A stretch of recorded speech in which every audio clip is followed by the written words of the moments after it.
Alrighty, hey there, do what thou wilt shall be the whole of the law. So, I'm Lexi Eve, and yeah, I want to shoot a video while I'm on the go right now. I'm in Brooklyn, now I'm back off to the city and then home. So, today I want to talk about the concept of hexing and also the concept of magical defense.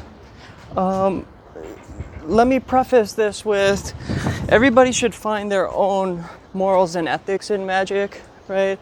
And take accountability for what you do and understand that, personally, I take karma very serious, where that if I'm attacked and I need to defend myself, you know, whether I do or don't defend myself, there is a repercussion and an outcome from that. Everything you do affects not only you, but everything else, right?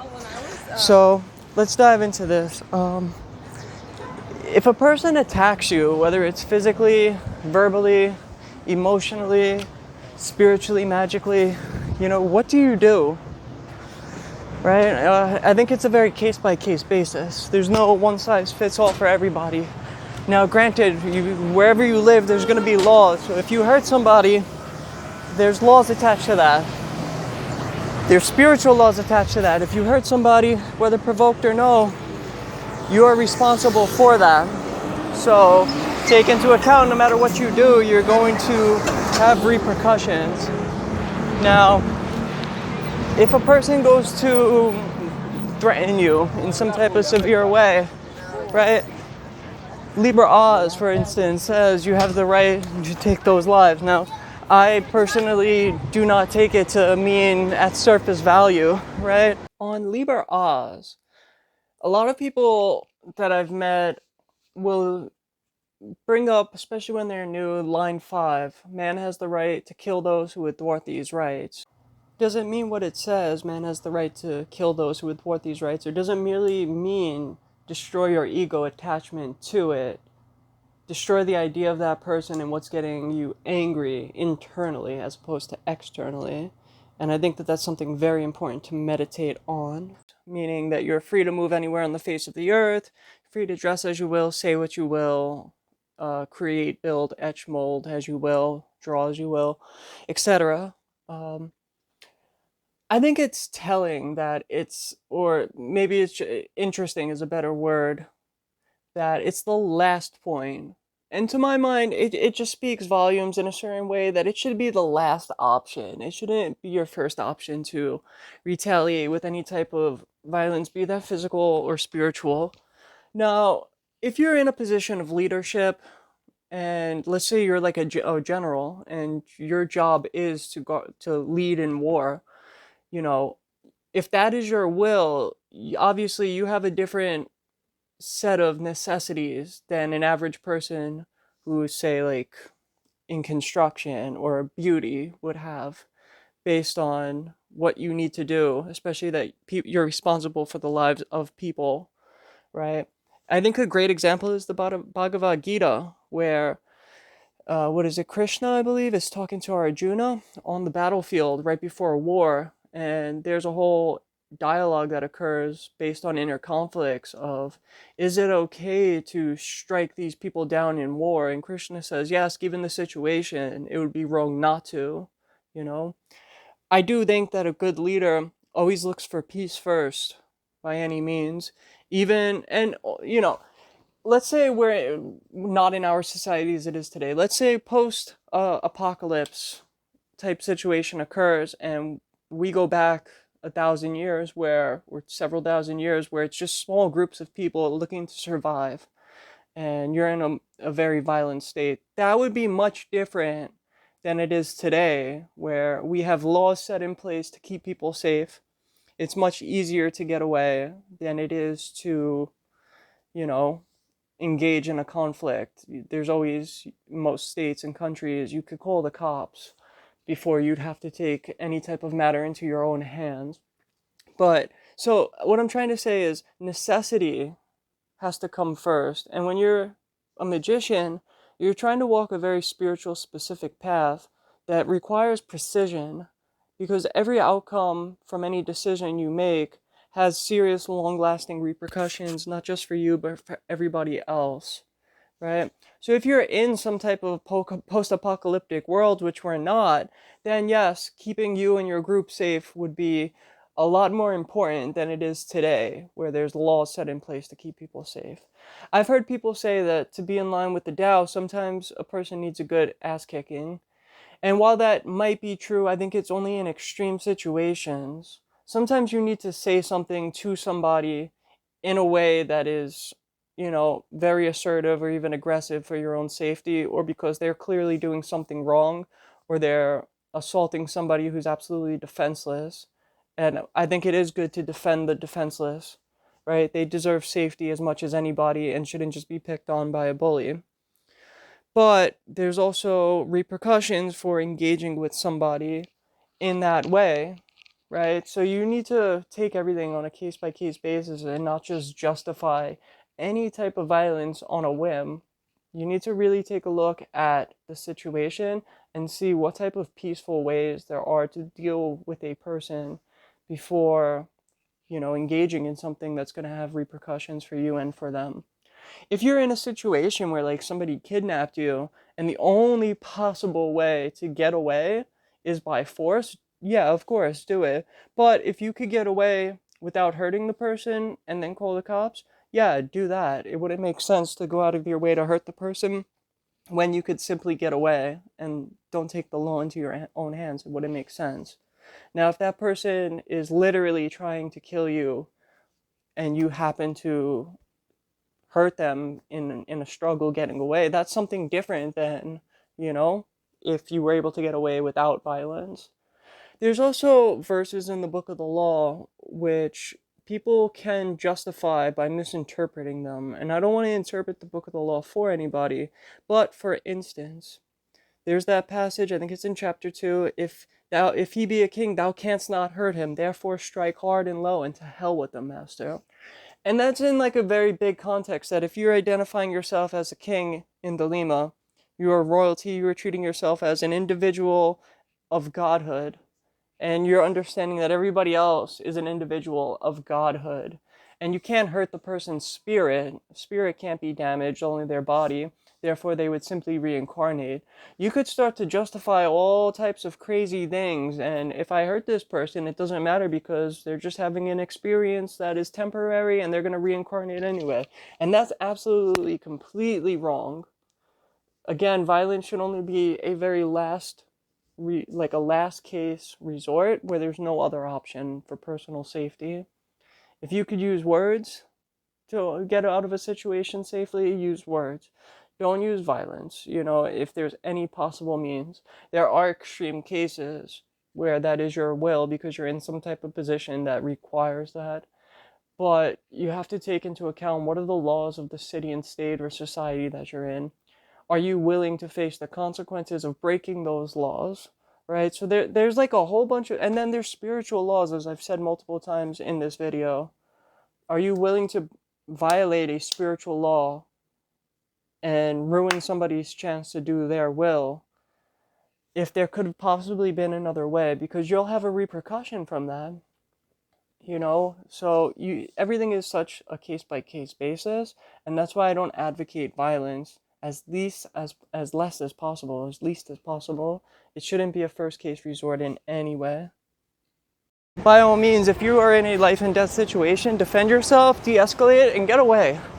I've always seen in stories and history, the high moral ground is knowing when to give mercy. I love Tolkien and The Hobbit, and like in the books is different than the movies. There's a scene all the way at the end of the books where Frodo shows mercy upon Saruman, and karma comes swiftly for that MFer, And granted, that's not real world, but I think it's something to take a look at, Even if somebody threatens you, you should still try to de-escalate and walk away. My husband said something extremely profound, right? My enemies are my best teachers, My enemies are my best teachers, so when I'm wronged, and something gets kicked up, at some level there's a fear attached to that kicks up, whether it's anger or anxiety after the fact. But there's a fear that somebody's taking something from me and I'm not going to have it and I want it. There is a fear for my life. There is an ego attachment to all of those things, and it stems from fear, it stems from ego. So first, being able to identify what ego is to you as an individual and how it affects your life. Having an ego, a sense of self, something to preserve, something that you identify with as a body and mind, whatever your name is, and that you call yourself by your name, that ego, that personality, the attachment to the body, right? The fear of the body being injured and, if not dying, having to live maimed, you know? Now, there's a few different ways to look at this. If something happens to you and you did nothing, it was unprovoked, and somebody assaults you, right? And you now have to live your life maimed. Unfortunately, it's something that happens to too many people all too often throughout the world. It could be a very violent place. Now, you could take that experience and look at it as, well, perhaps there was something in a past life that I'm not aware of, that this is why I need to experience this, that I possibly did something, or I had the potential to do something that I didn't, or whatever the case may be. And now me being wrong, seemingly unprovoked, is actually provoked from a previous incarnation. That's one way to look at it. Personally, I'm at the point, I don't hex anybody, and I don't suggest anybody hex anybody, ever. I try not to throw shade at anybody directly. If I have something to say, I'll say it to them. But I don't like to just start unnecessary drama. I try to stand for what's right based on my own moral compass and my ethics. But yeah, I don't try to get into direct conflicts with people, ever. Sometimes it happens and it is unavoidable, but the best thing is always to de-escalate. Now, I want to give a quote by Crowley, because as a magician, this is super important. So let me read that now. Okay, so in Liber 418, the vision and the voice, the cry of the first Aether, from the 4th paragraph to the end, to the second to last paragraph, I'm going to just read a couple of select quotes out of these paragraphs, and then I'll just speak a little bit on them, and also in conjunction with the specific verse from Liber L. So it says, "Blessed, blessed, blessed, yea, blessed, thrice and 4 times blessed is he that hath attained to look upon thy face. For I will hurl thee forth from my presence, as a whirling thunderbolt to guard the ways. And whom thou smitest shall be smitten indeed, and whom thou lovest shall be loved indeed. And whether by smiting or by love thou workest, each one shall see my face, a glimmering through 1,000 veils. And they shall rise up from love's sleep or from death's, and gird themselves with the girdle of snakeskin for wisdom," etc., etc. Moving on to the 3rd to last paragraph. "Holy, holy, holy, holy, yea, thrice and 4 times holy art thou, because thou hast attained to look upon my face. Not by my favor only, not by thy magic only, may this be won. Yea, it is written, unto the persevering mortal, the blessed immortals are swift. Mighty, mighty, mighty, mighty, yea, thrice and 4 times mighty art thou. He that riseth up against thee shall be thrown down, though thou raise not so much as thy little finger against him. And he that speaketh evil against thee shall be put to shame, though thy lips utter not the littlest syllable against him. And he that thinketh evil concerning thee shall be confounded in his thought, although in thy mind arise not the least thought of him. And they shall be brought unto subjection unto thee, and serve thee, though thou willest it not. And it shall be unto them a grace and a sacrament. And ye shall all sit down together at the supernal banquet, and ye shall feast upon the honey of the gods, and be drunk upon the dew of immortality. For I am Horus, the crowned and conquering child, whom thou knewest not." Now, in Liber L, chapter 3, verse 42, "Success is thy proof, argue not, convert not, talk not overmuch. Them that seek to entrap thee, to overthrow thee, them attack without pity or quarter, and destroy them utterly. Swift as a trodden serpent, turn and strike. Be thou yet deadlier than he. Drag down their souls to awful torment. Laugh at their fear. Spit upon them. Now, a lot of this you could take in whatever way you will. And I want you to really meditate upon these ideologies, especially on the topic of magical self-defense and the idea of quote-unquote hexing somebody, right? When I first read those passages from Liber 418, and then with the previous stories that I mentioned, where, you know, like for instance, the woman talking about me behind my back, I was already well immersed in Thelema at that point. I had already read this verse. And so I was trying to live more in conformity with trying to be at peace with everything around me and not going out of my way to engage in unnecessary drama, or if somebody's bad-mouthing me, go and bad-mouth them or retaliate in any type of way. Whatever karma I have that I need to face is why I'm experiencing whatever I'm experiencing. So I just let things happen. And yes, I've worked with the magic of the light for a long enough period of time that, as I mentioned, you build up this crystallized body of light and you gain this sense of protection, you know. So I don't have the same worries about my own personal safety that I once had. You know, I tend to try to live in a state of mind knowing that I'm protected by my mother Nuit, and that whatever I'm experiencing is to help me grow. And so when I take that mind state, I could let things go a lot easier and not worry about, you know, who's attacking me, who's doing what. And I've not lived up perfectly to this, you know. I've also taken that verse from the book of the law and felt that injustice was done to me. And I have have put out negative energy back out there towards whoever I felt offended by. And it's usually not been good for me, because when I start to involve myself in somebody's negative karma, instead of just accepting, hey, I've probably done something at some point that I now need to experience this, I'm resisting the process of growing, as the universe is having me grow by experiencing something that's making me feel a little bit down or upset. Now, this is from Liber 418, right? So take into account that this is one of Crowley's visions. It's something one of the angels or what have you is telling Crowley directly for himself. And his visions are his visions, meant to be applied to him. But for me, I took this vision and I very internalized it, because it seemed very profound that when somebody attacks me, I don't need to have an enemy. And that when I'm doing my will, I'm gonna have the inertia of the universe to assist me.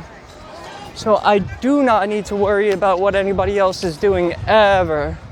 Ever, ever, ever. Anytime I have paid too much attention to anybody besides for myself, it's usually because my ego is kicked up in some capacity. Now, the best bottom line magical defenses that you could have are a basic regimen. If you're into Hermetic occultism, doing your banishings. If you're not, if you're into witchcraft or something, doing simple purification spells on a daily basis. Purification, consecration, and initiation.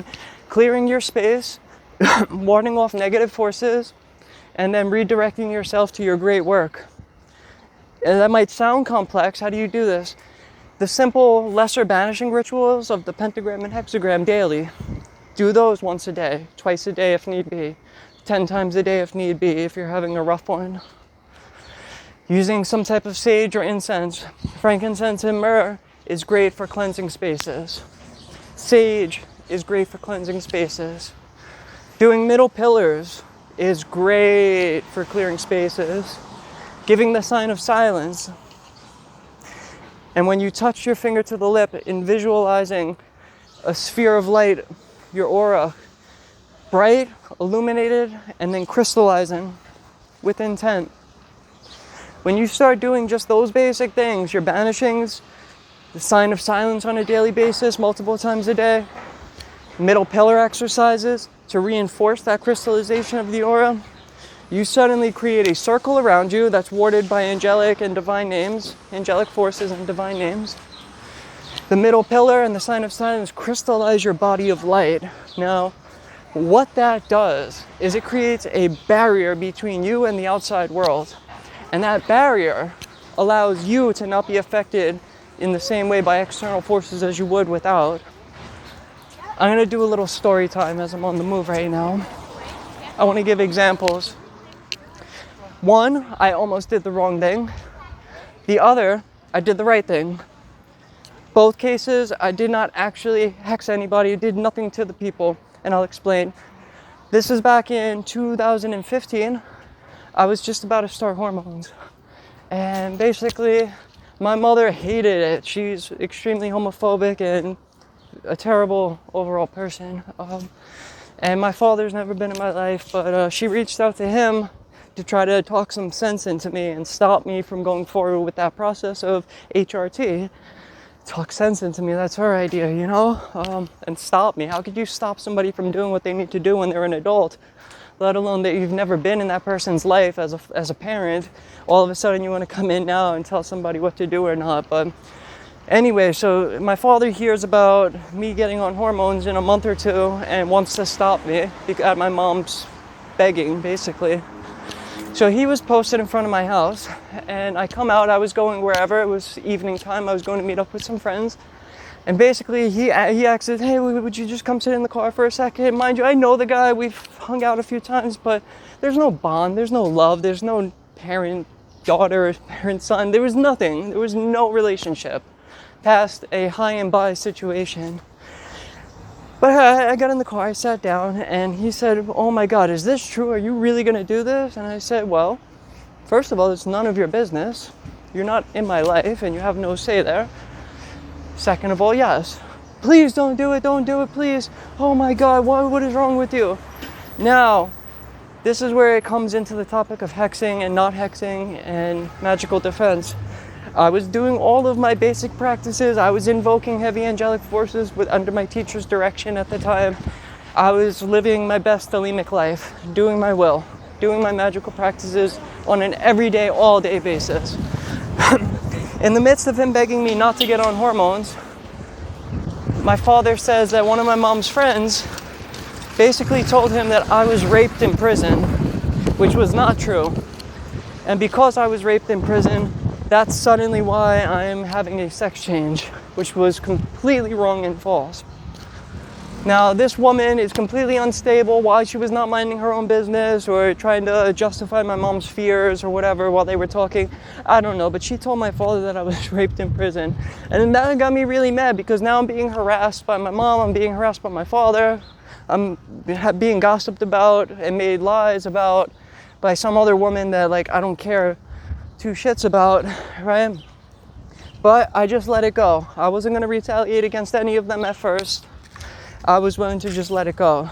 Now, having done all of those practices for a long period of time, a little long period of time, several years of everyday practices, my body of light was like a crystal. It's still like that because I reinforce it and I try to keep up my spiritual magical health. Her throwing that insult at me literally became like trying to throw a golf ball at somebody with a police shield. It hit my body of light and ping-ponged and hit her right in the head. Literally 2 days later, her daughter was raped in a taxi cab coming home from a strip club by the taxi cab driver. So it's like, I didn't do any spell casting. I did not hex her. I got upset for a second that, wow, this person said that to my father that I got raped in prison. That's why I'm transgender, which doesn't make any sense. That's not how it works. But she makes up this lie about me, and then 2 days later, her daughter gets raped. And it was like, wow, like, that showed me, like, Jesus, people throwing negative energy at you when you're doing magic, it's a really dangerous thing, you know? That was one story, and this connects to, it escalated with my father and mother. My mother actually a week later or 2 weeks later started to, like, threaten me. She said, if you go through this, I'm literally going to kill you. And my mom's psychotic. She's drunk, she's on drugs. I don't think she could hurt me or that she would, but she literally said, if you transition, I'm gonna kill you. And now we had not a good relationship already, and that just got me really bad. She has my father calling, showing up at my house, harassing me, telling me not to do something I need to do. She's physically threatening my life, verbally threatening me. I pulled out the Greater Key of Solomon, and I didn't look for a spell that was going to hurt them. I looked for a spell that was going to allow me to do my will unhindered.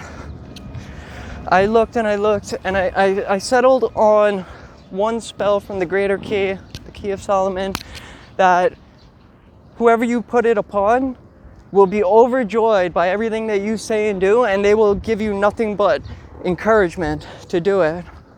Well, that seemed harmless enough considering my Libras was being violated, therefore their Libras was ripped to shreds. So I began to justify it in my own mind. I spent probably about $50 to $100 acquiring the implements needed for the operation, and I began fasting. And I began writing down all the Psalms by hand that I was going to need to be reciting over the next 3 weeks. And I went as far as consecrating some preliminary items that were going to be needed in the ritual. And then my mother came up with like a day later because I had to wait a week. I did the consecration of some napkins with some gold ink and a feather quill pen on a Wednesday. The operation, I believe, might have been like a Friday or a Sunday or something, so I had to wait a week or so to actually do it.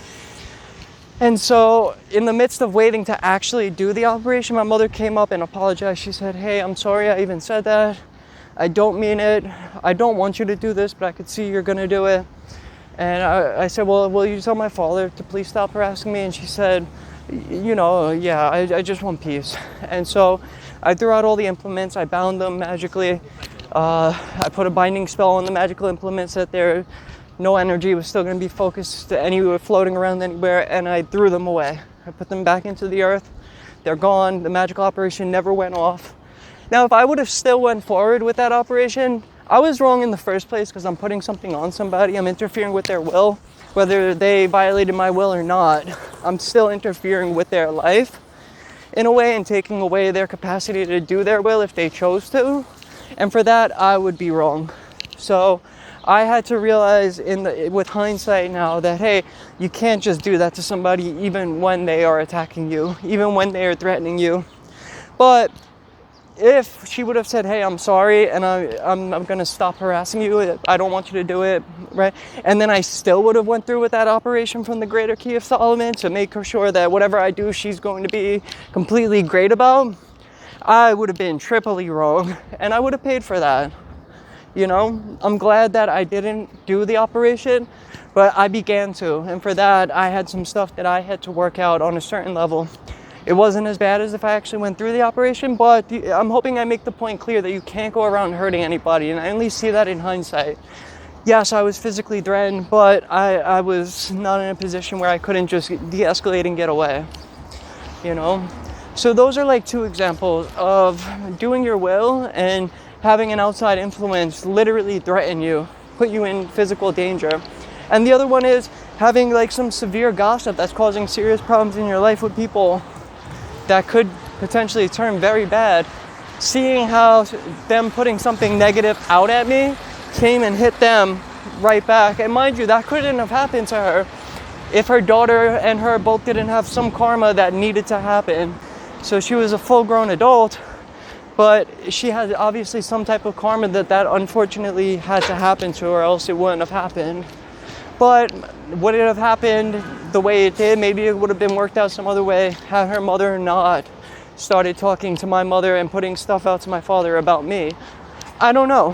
Maybe it was just all coincidence, but it was a timely coincidence and just one among many in my career. Now, just on magical defense, don't go hexing people. I've said it like several times. You can't just interfere with people's will. You can't just get mad and attack somebody, whether that's physically, verbally, justifiably or no. When you start invoking dispersion, even if you're right, the second you start invoking dispersion and laying out blame, you're invoking dispersion. Dispersion doesn't care who was right or wrong. That is going to run rampant like a tornado, and you're creating a monster. You're invoking a monster. When you put blame on somebody, You could get away with it once, maybe twice, but when you start beating a dead horse, you're literally invoking dispersion, and dispersion does not care who's right or wrong. It's gonna come like a tornado and destroy everybody, you and that person, and everybody else that's attached to that, or in proximity of it. So it just becomes negativity that's not needed, you know? You have to diffuse situations, de-escalate, try to show what's right, and if you can't show what's right or live by example, then just mind your own business, ultimately. You know, that's the best, most peaceful way of the Tao. It can't get more Taoist than that. De-escalate, get away. Mind you, if you're in a confrontation where somebody has you at like gunpoint, yes, defend yourself, get out of the situation. Don't get the gun from them and shoot them. You know, if they then put their hands up and get on the floor, call the cops. You know, you don't have to go that extra step. It becomes unnecessary, and it's the same thing with magic. Aleister Crowley was a big proponent on the way of the Tao, and if you go look at Moonchild, there are many examples that he gives from a fictional sense on living in course with the way of the Tao. But on this topic of magical defense and hexing, I just think like a way of non-violence, I wanted to kind of drive that way home. And so let me just read 2 chapters from Crowley's revised or transcribed Tao Te King. So it's chapters 30 and 31. Chapter 30, a warning against war. If a king summon to his aid a master of the Tao, let him not advise recourse to arms. Such action certainly bringeth the correspondent reaction. Where armies are weeds. Bad harvests follow great hosts. The good general striketh decisively once and for all. He does not risk counterattack. In other words, he acts according to the rules of the game, without losing his head by vainglory, ambition, or hatred, by overboldness. He striketh, but doth not vaunt his victory. He striketh according to strict law of necessity, not from desire of victory.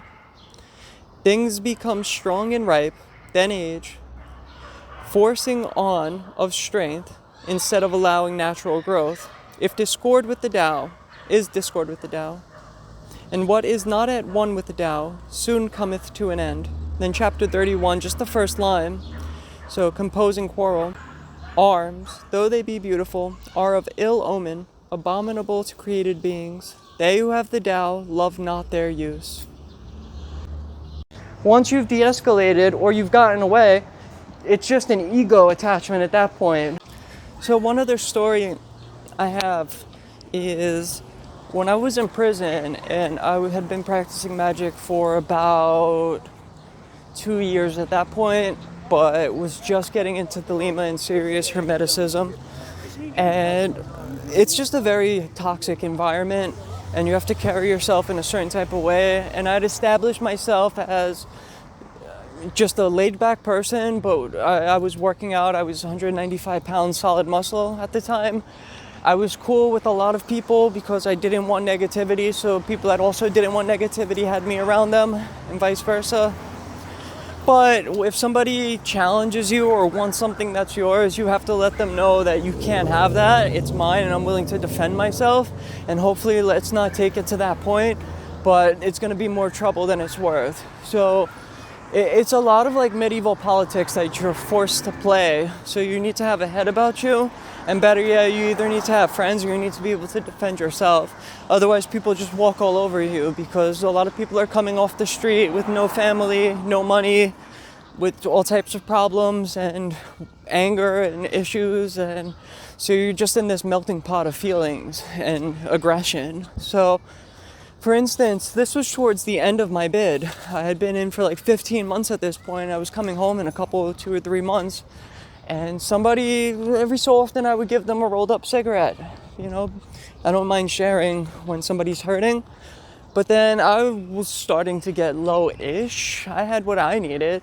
And he's coming to me like every 5 minutes asking for cigarettes. And I had to tell him, hey, I can't help you right now. You have to ask somebody else. I don't even have enough for myself until I go to the store. And I'm definitely not going to borrow stuff so that you could have something and I got to pay it back.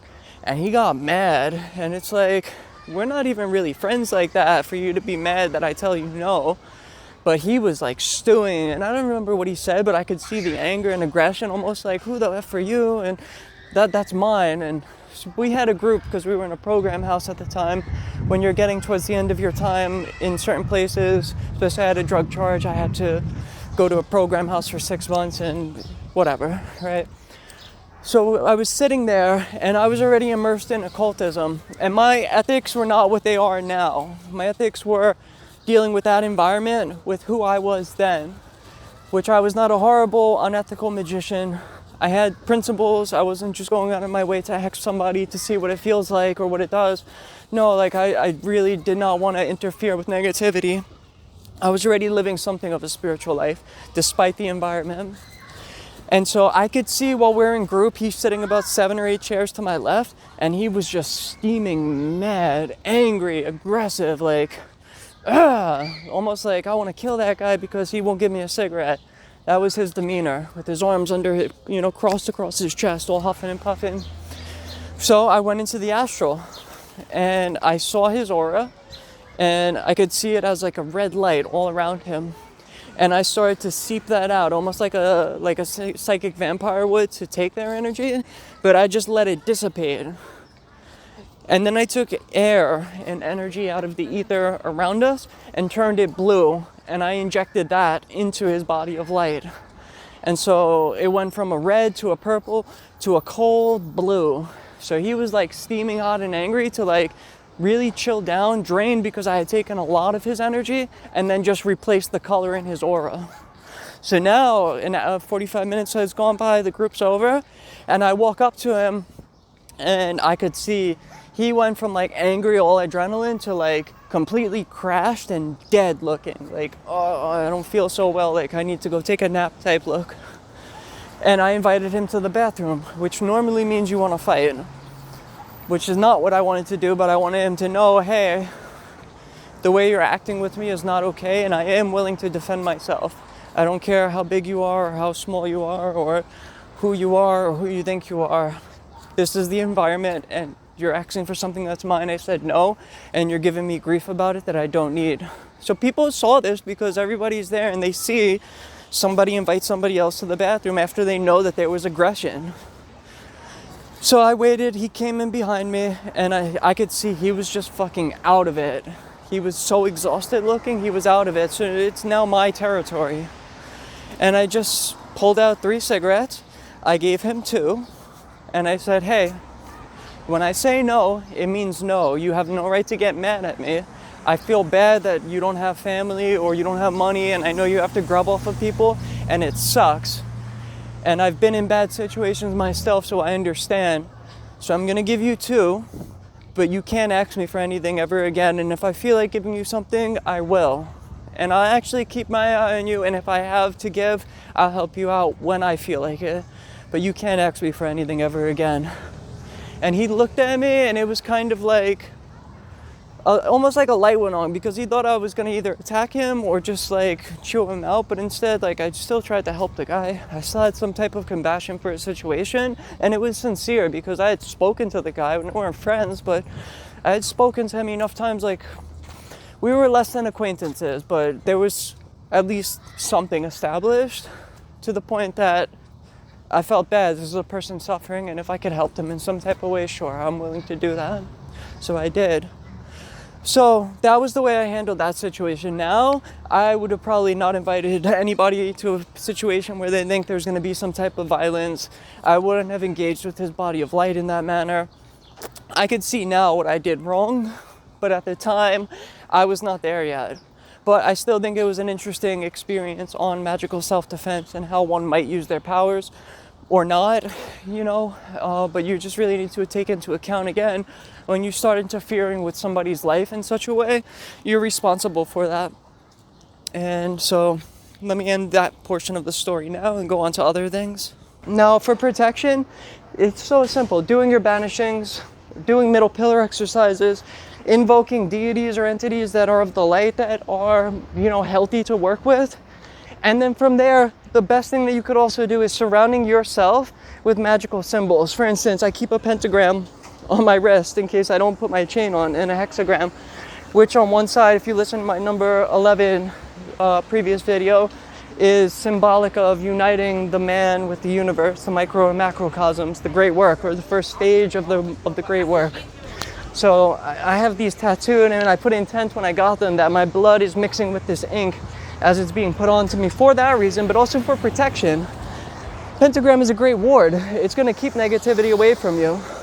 But also at your home, where you sleep, in your temple, keeping an abundance of magical symbols all around you is going to keep that negative energy away from you. And anybody that's of high enough degree in magic will understand exactly why I'm saying that. It's just a simple fact that when you're surrounded by magical symbols, those symbols keep away negativity. You know, they invoke light. So that's basically the premise. If anything else comes to mind, I'll be putting in little voice recordings here and there, but love is the law, love under will, be well, peace.